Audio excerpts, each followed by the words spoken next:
गुरु भगवान के प्रेम के अनंत अनंत शुक्राने। जिस कार्य से भगवत भजन में कमी हो उसे कभी न करे। जिस काम से हमारा भजन कम होता हो उसे नहीं करना चाहिए। कुछ कम खाने से भजन बढ़ता हो, कुछ कम खाने से भजन बढ़ता हो तो कम खाए। जहां तक हो सके खर्च कम करे, आवश्यकताओं को न बढ़ाए। साधक के लक्षण है ये। खर्चा कम करेगा तो मन कम चलेगा। आवश्यकताओं को ज्यादा नहीं बढ़ाएंगे तो मन शांत रहेगा। अगर वैराग्य है तो बहुत अच्छी बात है, जो मिल जाए वो खा ले और काम चला ले। जो मिल जाए वो खा ले और काम चला ले, क्योंकि हमें तो भजन करना है। हम तो भजन करने के लिए आए हैं दुनिया में। भगवान ने भेजा है, प्रेम करना तो मेरे से करना, भजन करना तो मेरा करना। जिसे अपना कल्याण साधन करना हो उसे ये काम अवश्य करने चाहिए: जप, ध्यान, सत्संग और स्वाध्याय। जप, ध्यान, सत्संग, स्वाध्याय।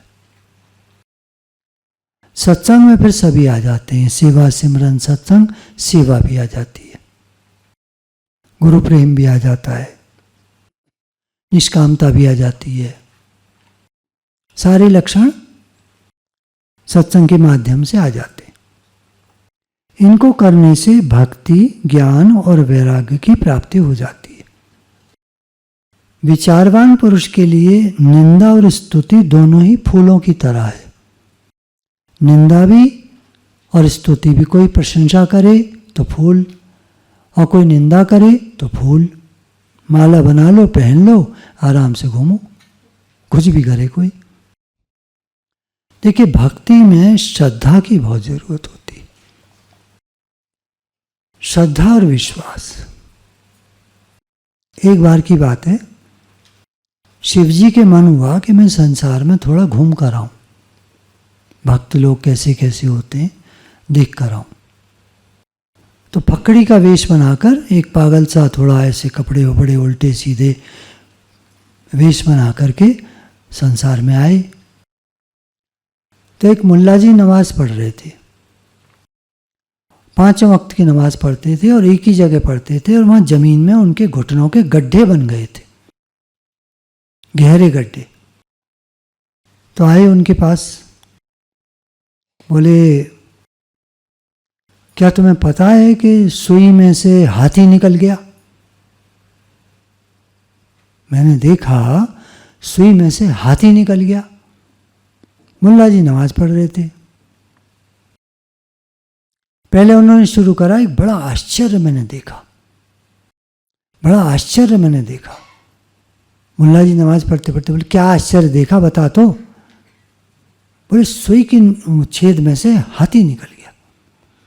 मुल्ला जी पास में छड़ी रखी थी, ले करके मारने को दौड़े।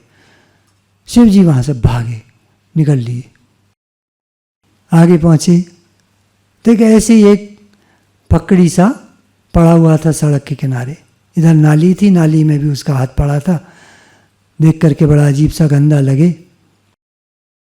तो बोले उससे, भैया आज मैंने बड़ा आश्चर्य देखा। तो पकड़ी देखता है उनकी तरफ, क्यों वो भी ऐसे कपड़ों में थे, शिव जी भी, और वो भी ऐसे कपड़ों में पड़ा हुआ था। शिव जी ने फिर कहा, मैंने बड़ा आश्चर्य देखा। पकड़ी फिर देखे उनकी तरफ।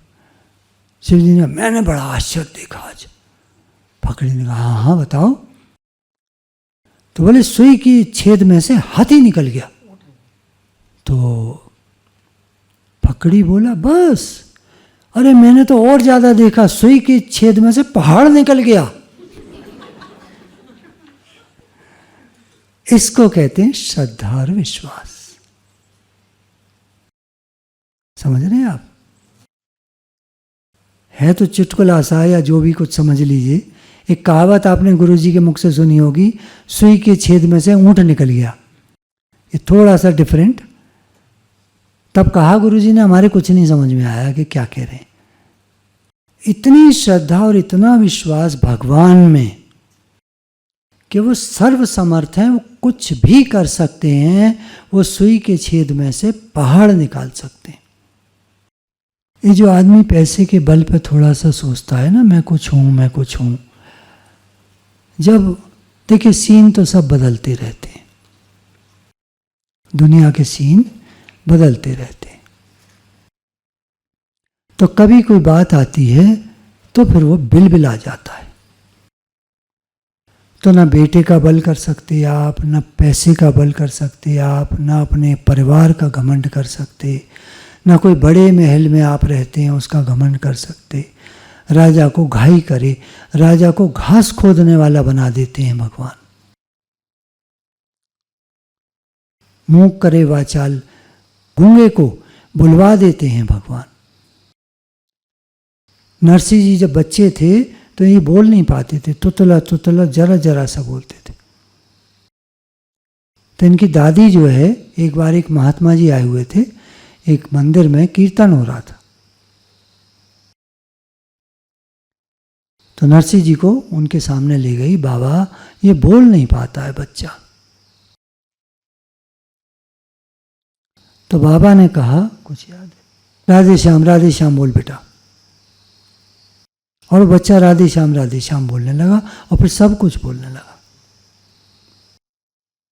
इतने मिरेकल्स हैं भक्तों के जीवन में, हम लोग याद नहीं रह पाते। हमको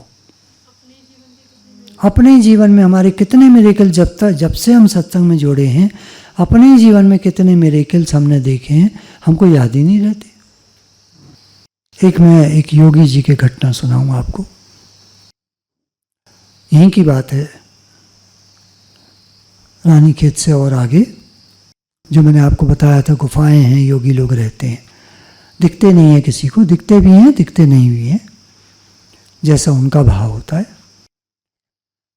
तो एक बार बात हो रही थी, मैंने कहा कोई आप अपना चमत्कार बताएंगे कि आपने किया हो जीवन ऐसे ही? बोले हाँ बता सकते हैं। कह रहे चमत्कार हम नहीं करते कभी भी। जो आप चमत्कार सुनते हो दुनिया में लोगों से कि मेरे गुरुजी, मेरे बाबा जी, मेरे वो फलाने योगी जी, संत जन जी, ये जी वो जी, उन्होंने चमत्कार करा, उन्होंने चमत्कार करा, आज भी बहुत सारे हैं, आप देखते होंगे, वीडियो पड़ी हुई हैं यूट्यूब पे, चमत्कार हमारे साथ ये हुआ, कैलाश पर्वत पे ये हुआ, वहाँ ये हुआ, वहाँ ये हुआ, वहाँ ये हुआ, बहुत सारे चमत्कार। उनका ध्यान रखना, कोई योगी कोई संत चमत्कार करने की ताकत किसी में नहीं है, ये भगवान करते हैं चमत्कार, उनके द्वारा भगवान की मर्जी होती है तो वो प्रेरित करते हैं उस योगी को, उस तपस्वी को कि इसके चमत्कार करके दिखाओ। और तब हम जब करते हैं तब वो चमत्कार होता है। लोग समझते हैं हमने किया, वो आता ना, क्राइस्ट के सामने एक औरत आई मरा हुआ बच्चा लेकर कि आपने कल, वो आई थी एक औरत, उसके मरे बच्चे को जीवित कर दिया था, मेरे को भी कर दो। क्राइस्ट ने कहा मैं नहीं कर सकता। ये तो उसकी श्रद्धा और विश्वास ने, वो जब मेरे आगे आई तो उसको लगा कि क्राइस्ट हैं, भगवान के मैसेंजर हैं, ये कर सकते हैं, उसके विश्वास ने उस बच्चे को जीवित कर दिया। तुम लेकर आई हो कि मैं चमत्कार कर दूं, मैं नहीं कर सकता, मना कर दिया उन्होंने। अनादिकाल से वही बातें चली आ रही हैं, ऋषि मुनियों के जमाने से। दुर्वासा ऋषि ने कहा ना कि वो उसको, अम्बरीश को मार दूंगा, चक्र छूट गया उनके पीछे, भागते फिरे सातों लोग, कहीं शरण नहीं मिली, आखिर में अम्बरीश के ही चरणों में आकर गिरे। भागवत जी कथा है, सुनी होगी आपने। तो कोई अम्बरीश, राजा अम्बरीश के पास कोई चमत्कार थोड़ी था, तो भगवान ने किया। तो उनका एक बार क्या हुआ, जो मैं आपको सुनाने जा रहा था, एक फकड़ी महात्मा इधर चले जा रहे थे हिमालय की पगडंडी पे, इतने में एक बिच्छू ने उनको काट लिया। और वो बेहोश होकर गिर पड़े। तो भगवान ने, ये तो इनकी डायरेक्ट भगवान से बातें होती हैं, मुझसे कहा इसको जीवित कर दो, ये अच्छा भक्त है, इसको बिच्छू ने काट लिया है। तो मैंने हाथ फेरा वहाँ पर, वो ठीक हो गया, खड़ा हो गया और चल पड़ा, उसे पता ही नहीं चला क्या हुआ। तो मैं कहना चाह रहा था, हम लोगों के जीवन में भी बहुत चमत्कार हुए हैं जब से हम सत्संग से जुड़े हैं, पर हमें याद ही नहीं है। तो वो क्या बोले, उन बाबा जी को पता ही नहीं कि उनके साथ कोई चमत्कार हुआ है, क्योंकि तो बेहोश होकर गिर पड़े थे, थोड़ी देर में मर जाते। भगवान का आदेश हुआ, मैंने पालन किया, उठ के चल पड़े, उन्हें कुछ पता ही नहीं। ऐसे हमारी हालत है। कितने ही चमत्कार हमारे साथ होते हैं, पर हमें याद ही नहीं रहता, हमें पता ही नहीं होता। हमें लगता है हाँ ठीक है, और वो चमत्कार ना हुआ होता तो हमारी हालत कुछ और ही होती। लोग कहते को मिरेकल दिखाओ, मिरेकल क्या दिखाओ, जो जिसको नहीं दिखता उसको दिखाते रहो, कुछ नहीं होगा। सबसे पहले अपने चित्त को शुद्ध करें। काम, क्रोध, लोभ, मोह, अहंकार, इनसे चित्त जल रहा है। फिर विषयों को शांत करें। शब्द, स्पर्श, रूप, रस, गंध, इन पांचों ने नचा के रख दिया है आदमी को। इन्हें शांत करें, तब भजन में मन लगता है। तो विषय और विकार ये शांत होने चाहिए। ऐसा नहीं कि मन में नहीं आते, लोगों के मन में आ सकते हैं कुछ भी। मैं जब भी गुरु जी से कहता हूँ ये बात मेरे मन में आई, वो बात, कहते हैं ये सबके आती है, ध्यान मत दो। तो कोई बताता नहीं है, लोग बताते नहीं है, सबके आती है, तुम ध्यान मत दो। तुम क्योंकि इस समय लगे हो इस मार्ग पर, अच्छे से लग गए हो, तो तुम्हें दिख रही हैं ये चीज़ें, लोगों को दिखती ही नहीं है, उन्हें पता ही नहीं है क्या हो रहा है। मन में क्या क्या हो रहा है आदमी को पता ही नहीं है। तो सारे शुक्राने गुरु के। हमारी कोई हस्ती नहीं, हमारा कोई अस्तित्व नहीं, हमारा कुछ नहीं है, हमारी कोई ताकत नहीं है। हम तो जीरो पे खड़े हैं, जीरो पे। सारी कृपा गुरु की, सारी कृपा गुरु की।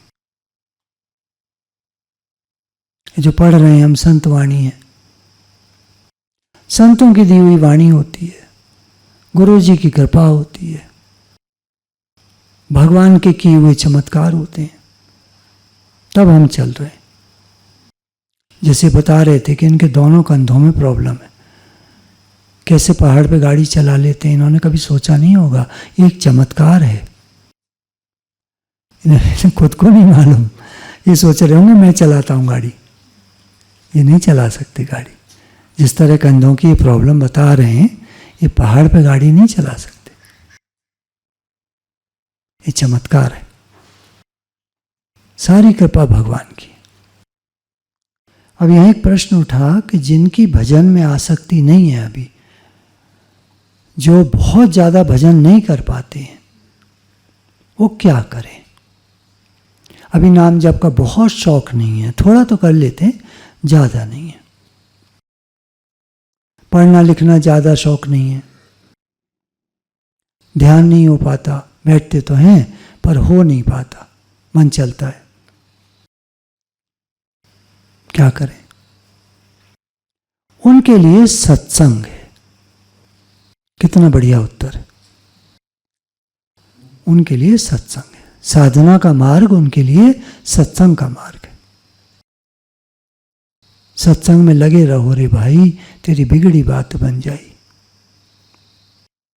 गुरु भगवान के प्रेम के अनंत अनंत शुक्राने।